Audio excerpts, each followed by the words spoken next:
The crack of the auctioneer's gavel split the morning air like thunder, and Raven Cartwright's world shattered with it. From his hidden position behind the grain wagon, he watched in horror as Magnolia Thornfield was dragged onto the auction block, her wrists bound with rough hemp rope, her emerald dress torn at the shoulder from struggling against her captors. Sold to settle the debts of the late Jeremiah Thornfield, the auctioneer bellowed, his voice carrying across the dusty town square. Starting bid for this fine young woman, $500. Raven's calloused hands gripped the wagon's edge until his knuckles went white. 3 months ago, Magnolia had been the untouchable daughter of the wealthiest landowner in Copper Creek Valley. Now, with her father dead from fever and his debts called in by vultures, she stood before a crowd of leering men like chattel. 600, shouted Cornelius Grimsby, the town's most notorious saloon owner, his gold teeth glinting in the sunrise. She'll make a fine addition to my establishment. Magnolia's chin lifted defiantly, despite the tears streaming down her dirt-stained cheeks.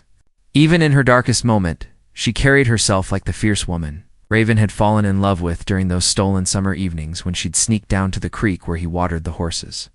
700, called another voice, and Raven's blood ran cold. Vincent Ashworth, a cattle baron who'd been circling the Thornfield property like a buzzard, waiting for old Jeremiah to fail.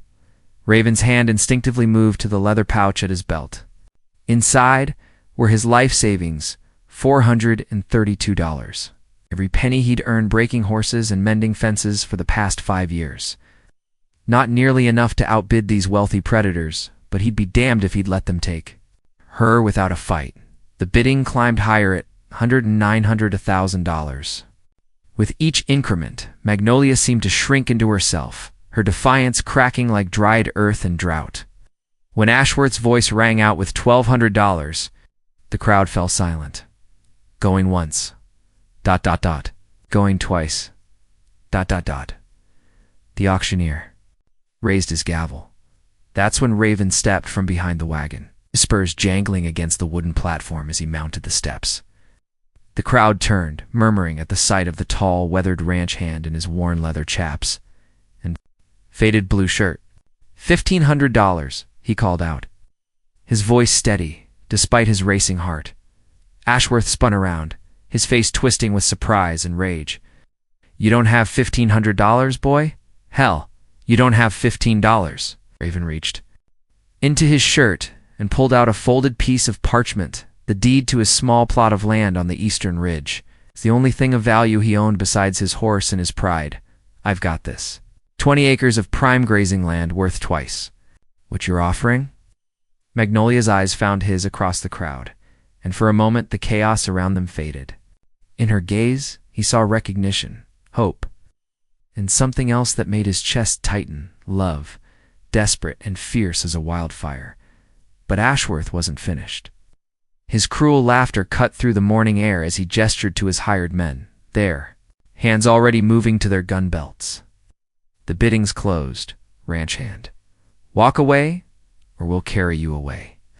The standoff lasted exactly 3 heartbeats before chaos erupted in Copper Creek's town square. Ashworth's gunmen drew their weapons, but Raven was already moving, diving behind a barrel of grain as bullets splintered the wood around him. The crowd scattered like startled cattle, screaming and scrambling for cover. Get the girl, Ashworth roared over the gunfire. Load her in my wagon. Through the smoke and dust, Raven saw 2 of Ashworth's men grabbing Magnolia, their rough hands tearing at her already damaged dress as they dragged her toward a waiting buckboard. Screams of rage and terror cut through him like a blade, fueling a fury he'd never known he possessed.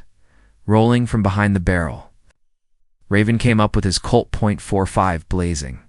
His first shot dropped the man nearest to Magnolia, sending him sprawling in the dust. His second caught another gunman in the shoulder, spinning him around like a child's top. But there were too many of them, and his ammunition wouldn't last.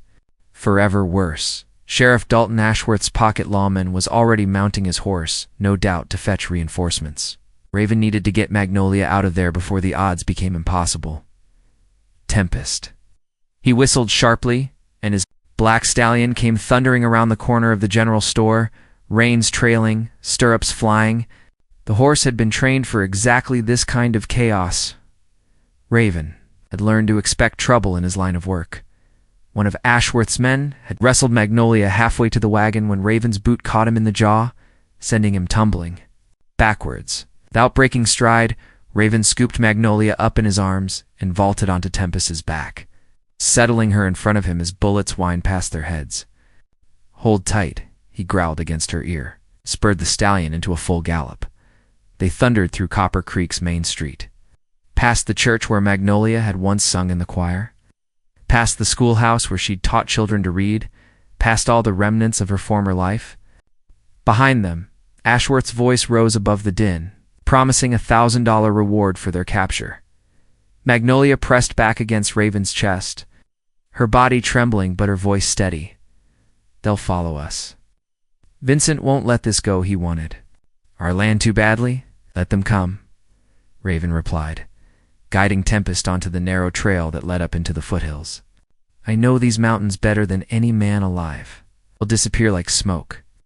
But even as he spoke the words, he could hear the sound of pursuit hoofbeats and shouting voices, growing closer with each passing minute. Ashworth Had mounted a posse, and they were riding hard.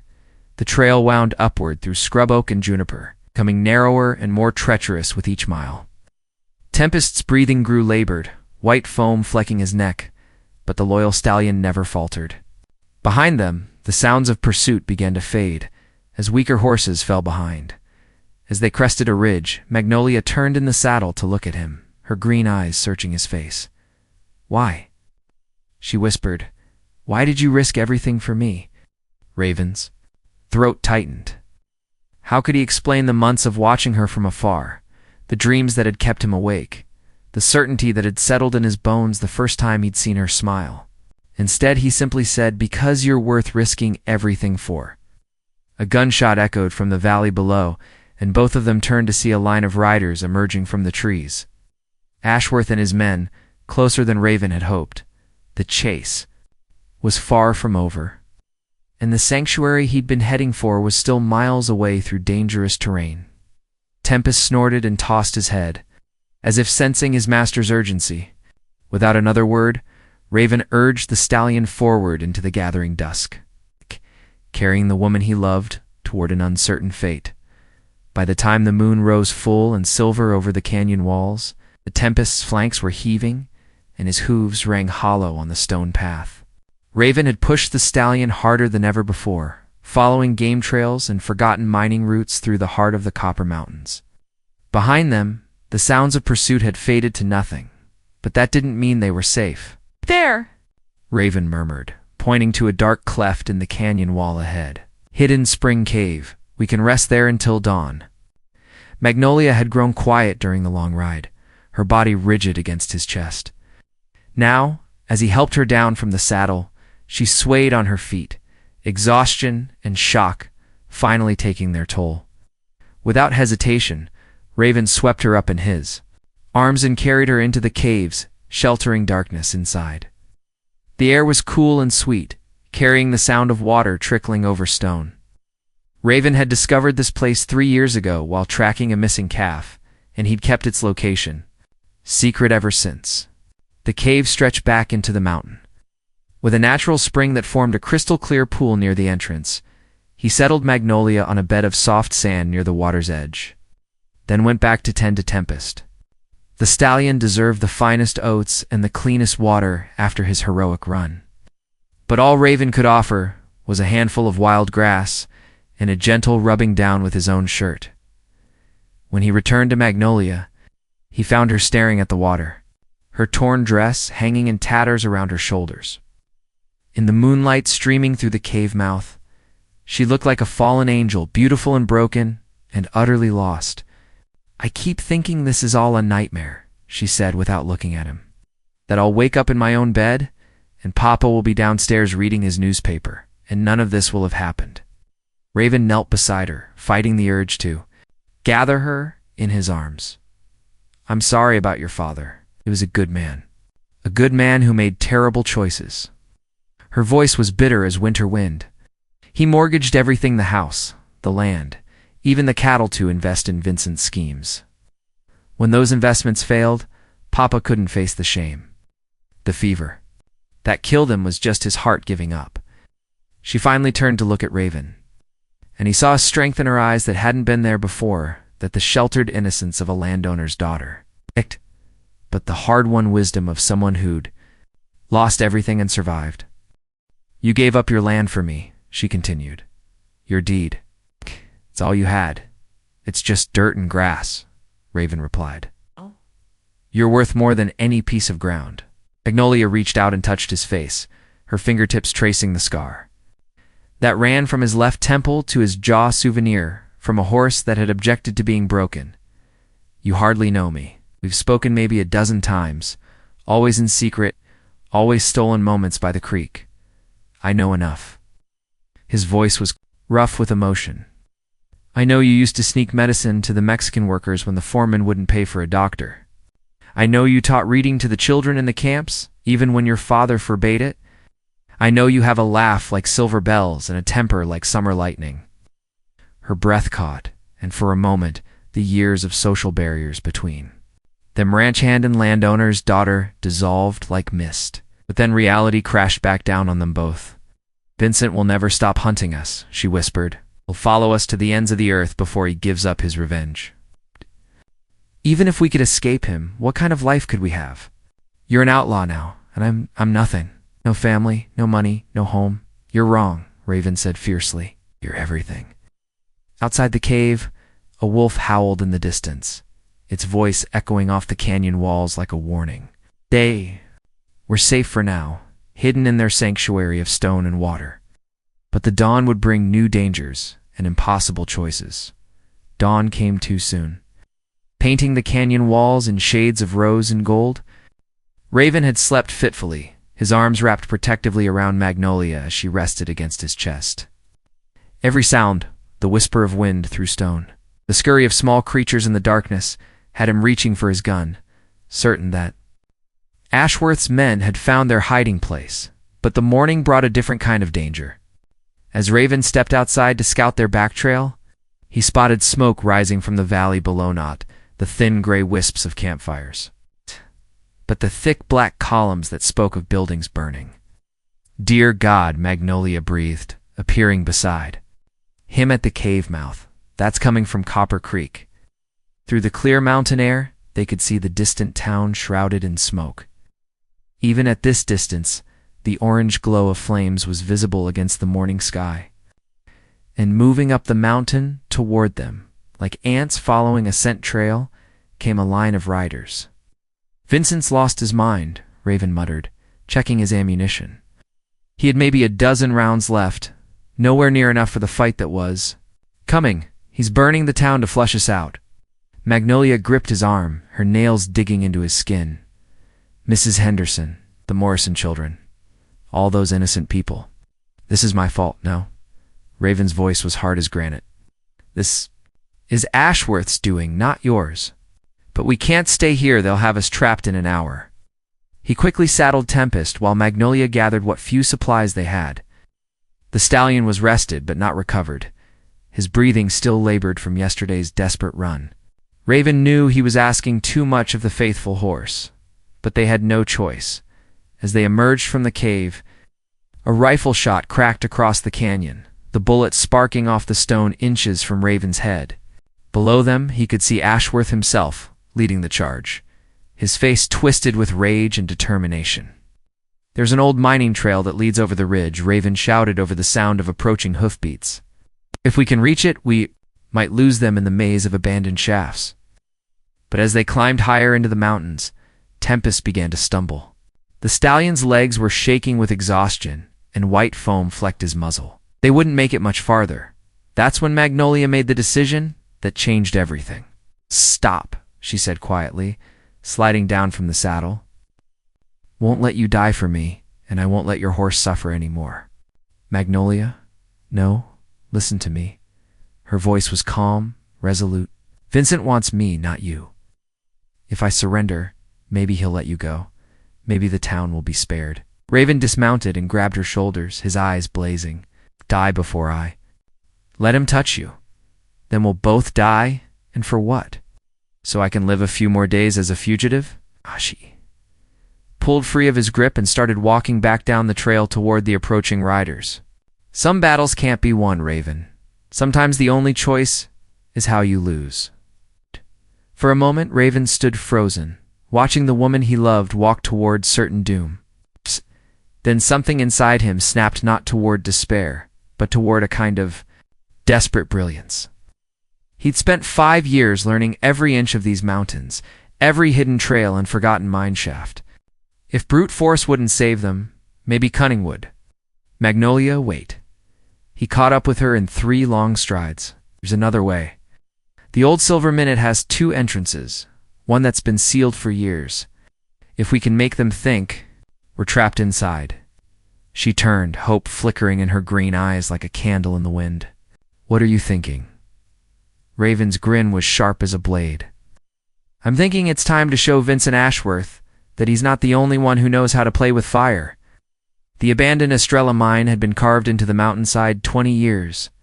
Earlier, when silver fever had driven men to claw fortunes from solid rock, now its entrance yawned like a mouth in the cliff face. Surrounded by the rotting remains of mining equipment and the bleached bones of pack mules that had died in the harsh winters, Raven led Tempest right up to the mine entrance, making sure their tracks were clearly visible in the soft earth. Then he pulled Magnolia close and whispered his plan in her ear.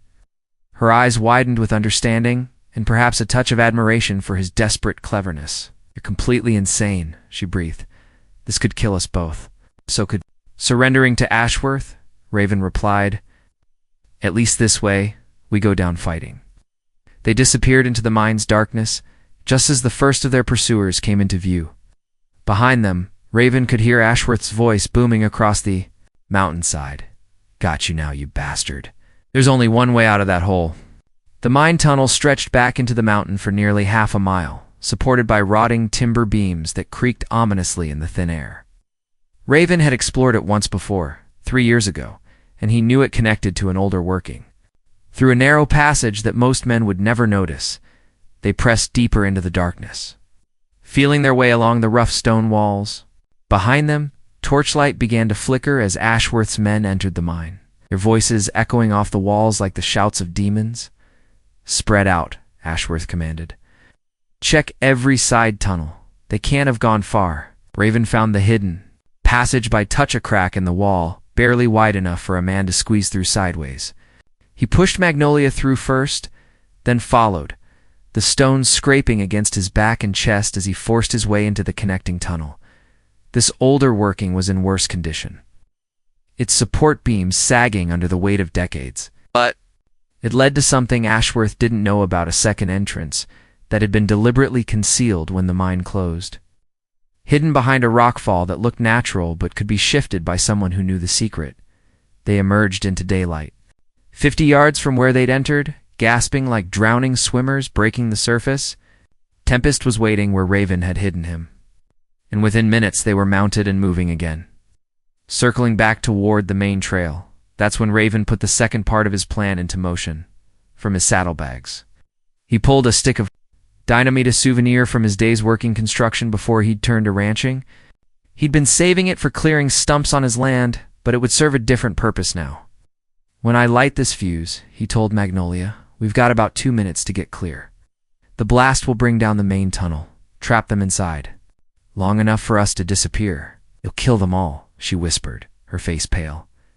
No, there are other ways out if they know where to look. Natural caverns that connect to the surface. They'll be trapped for hours, maybe a full day, but they won't die. Raven's jaw was set like stone, though I'll admit the temptation is there. Lit the fuse and they rode hard for the ridgeline, counting seconds in their heads. At 90 seconds, the mountain shook beneath them like a sleeping giant stirring to life. At 120, the blast echoed across the valley like thunder. A column of dust and debris shot from the mine entrance like smoke from a cannon. From their vantage point on the ridge, they could see men stumbling out of the dust. Cloud, coughing and cursing, but very much alive. Ashworth himself appeared, his fine clothes torn and his face black with soot, shaking his fist at the empty mountainside. That should buy us some time, Raven said with satisfaction. But we need to keep moving. He'll find another way around, and when he does, He'll be madder than a wet rattlesnake. Magnolia was staring back at the chaos below, her expression unreadable. Where do we go now? We can't keep running forever. Raven turned Tempest toward the northern trail, toward the high country where the air was thin and the law was wutta. Man made it. There's a place, he said.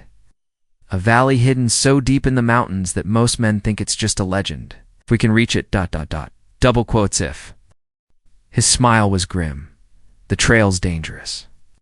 One wrong step, and it's a 1,000-foot drop. But if we make it, we'll be beyond Ashworth's reach. Beyond anyone's reach. Magnolia looked back once more at the smoke rising from Copper Creek, at the life she was leaving behind forever. Then she turned to face the unknown future, her chin lifted with the same defiance that had first captured Raven's heart. Then let's ride, she said. The Devil's Backbone Trail lived up to its fearsome name. For 3 days, Raven and Magnolia picked their way along knife-edge ridges and crumbling ledges, with nothing but empty air and jagged rocks waiting below. Tempest moved like a cat, each step calculated and sure, but even the sure-footed stallion trembled when the wind gusted strong enough to push them toward the precipice. On the second night, huddled together in a shallow cave barely large enough for the three of them, Magnolia finally broke the silence that had stretched between them. Since leaving the mine? Tell me about this valley you're taking us to, she said, her breath misting in the thin mountain air. Raven poked at their tiny fire, built from scraps of driftwood carried up by ancient floods. My grandfather told me the story when I was a boy. Said it was a place the Apache called the heart of the world, a hidden valley where the grass grew year-round and the water ran sweet as honey. White men have been searching for it for 50 years, but none ever found the way in. Your grandfather did? He was half Cherokee, half Irish, an all-stubborn fool, Raven said with a fond smile. Spent 30 years in these mountains, following old maps and older legends. He found it once, stayed a winter, then came back to civilization, and never could find his way back again. Drove him half mad in his final years. Magnolia studied his face in the firelight. And you think you can succeed where he failed? I have something he didn't. Raven pulled a leather pouch from inside his shirt, carefully unwrapping a piece of worn buckskin covered with strange markings. His journal, it's the real one, not the fake he showed to the treasure hunters who came sniffing around. He hid this in the cabin walls before he died, along with a note telling me where to find it. The markings on the buckskin were unlike anything Magnolia had ever seen, not words or letters, but symbols that seemed to flow like water across the hide. Some looked like animals, others like mountains or stars, and still others defied description entirely. Can you read it? Some of it. Grandfather taught me a little Cherokee before the fever took him, and I've spent years puzzling out the rest. The key passage says, when the eagle's shadow points to the heart of the stone woman, the door will open for those who seek not gold but sanctuary. Stone woman? Raven pointed through the cave opening where the moonlight illuminated a towering rock formation on the opposite ridge. Even in the darkness, it was possible to make out the rough outline of a female figure carved by wind and water over countless centuries. She's been watching over this valley for 1,000 years, he said. Tomorrow, when the sun rises and the eagles hunt, we'll know if grandfather's journal speaks true. They slept little that night, holding each other close against the cold and the uncertainty. When dawn finally came, painting the sky in shades of pink and gold, they were already mounted and waiting. As the sun climbed higher, its light began to strike the stone woman's face, and shadows started to shift across the mountainside. Raven watched with the intensity of a man whose life depended on reading the signs correctly. Which, in fact, it did. Then, just as an eagle soared past the stone woman's outstretched arm, her shadow fell across a seemingly solid wall of rock on the valley floor. But as Raven studied the shadow's edge, he could see what his grandfather had discovered decades earlier. The wall wasn't solid at all, but a cleverly concealed opening, invisible except when the light struck it just right. There, he breathed, pointing to the hidden entrance. The door to paradise. But their moment of triumph was short-lived. From the trail behind them came the sound they'd been dreading, hoofbeats, growing closer with each passing minute. Somehow, Impossibly, Ashworth had found another way up the mountain. How? Magnolia gasped. We covered our tracks, stayed off the main trails. Raven's face was grim as he urged Tempest toward the concealed entrance. Blood money. He must have hired Apache trackers there, the only ones who could follow us up here. The race was on. They had perhaps 10 minutes before their pursuers would reach the ridge where the stone woman stood guard. 10 minutes to find the hidden door and disappear into the sanctuary beyond. Or 10 minutes to make their final stand on the edge of forever. Tempest seemed to sense the urgency, his hooves striking sparks from the stone as he carried them down the treacherous slope. Behind them, the first of Ashworth's riders appeared on the skyline, their rifles glinting in the morning sun. The hidden valley lay just ahead. The door was still concealed in shadow and stone, and Vincent Ashworth was closing fast. His face twisted with the fury of a man who refused to be denied his prize. The entrance to the hidden valley revealed itself like a miracle, the stone wall parting to show a narrow passage just wide enough for a horse and rider. Raven didn't hesitate, spurring Tempest through the opening with Magnolia clinging to his back. Behind them, rifle shots echoed off the canyon walls as Ashworth's men reached the ridge. The passage twisted through solid rock for what felt like miles, lit only by thin shafts of sunlight filtering down from cracks far above. Then, suddenly, they emerged into paradise. The hidden valley spread before them like something from a dream-green meadows dotted with wildflowers. Crystal streams flowing between stands of aspen and pine, and in the distance, the ruins of what might once have been an ancient city. The air was warm and sweet, carrying the scent of mountain jasmine and the sound of songbirds. "It's real," Magnolia breathed, sliding down from the saddle to kneel in the soft grass. "It's actually real." But their wonder was short-lived. From the passage behind them came the sound of pursued Ashworth and his men forcing their way through the narrow opening, their curses echoing off the stone walls. Raven quickly surveyed their surroundings, his tactical mind already calculating angles and distances. The valley was roughly circular, surrounded by sheer cliffs that rose hundreds of feet on all sides. There was only one way in or out the passage they'd just used. They were trapped, but so would be their enemies. "The ruins," he said, pointing to the stone structures half hidden among the trees. "If we can reach them, we might find a defensible position." They rode hard across the meadow, Tempest's hooves silent on the thick grass. The ruins were older than anything Raven had ever seen, not built by Spanish conquistadors or Mexican settlers, but by people who had lived here when the world was young. The stones were fitted together without mortar. Strange symbols were carved into every surface. At the heart of the ruins stood a circular building with walls still intact, its single doorway facing east toward the rising sun. Air was cool and still, and a natural pool of spring water reflected the light filtering through openings in the domed roof. "It's a temple," Magnolia whispered, running her fingers over the carved symbols on the walls. "These markings, they're like the ones in your grandfather's journal." Raven was already positioning himself at the doorway, checking his ammunition one final time. He had 8 bullets left, not much for the fight that was coming, but he'd make every shot count. Ashworth's voice carried across the valley, filled with rage and twisted triumph. "End of the line, Cartwright.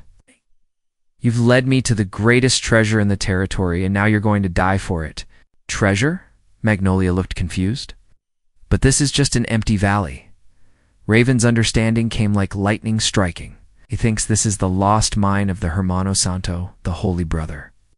Legend says a Spanish monk found a vein of gold so pure it could buy kingdoms, then hid it somewhere in these mountains before the Apache killed him. Through the temple doorway, you could see Ashworth and his remaining men spreading out across the meadow, their weapons drawn. There were 6 of them left, professional killers who'd been paid well for their services. "Give me the woman, and I'll make your death quick," Ashworth called out. "Refuse, and I'll make sure you watch what I do to her before I put you out of your misery." Raven's response was a bullet that knocked the hat clean off Ashworth's head, sending the cattle baron diving for cover behind a fallen log. The battle for paradise had begun. For the next hour, Gunfire echoed through the peaceful valley as Ashworth's men tried to storm the temple. But the ancient builders had known their business. The doorway was a perfect choke point, impossible to rush without. Exposing yourself to defensive fire. One by one, Raven's carefully aimed shots found their targets. When his ammunition finally ran out, there were only 3 men left standing, including Ashworth himself. But they had him trapped, and they knew it. "It's over, Cartwright," Ashworth's. The voice was hoarse from shouting orders and breathing gun smoke. "Come out now, and I'll let the woman live." That's when Magnolia did something that surprised them all. She walked calmly to the center of the temple, knelt beside the spring pool, and began to sing.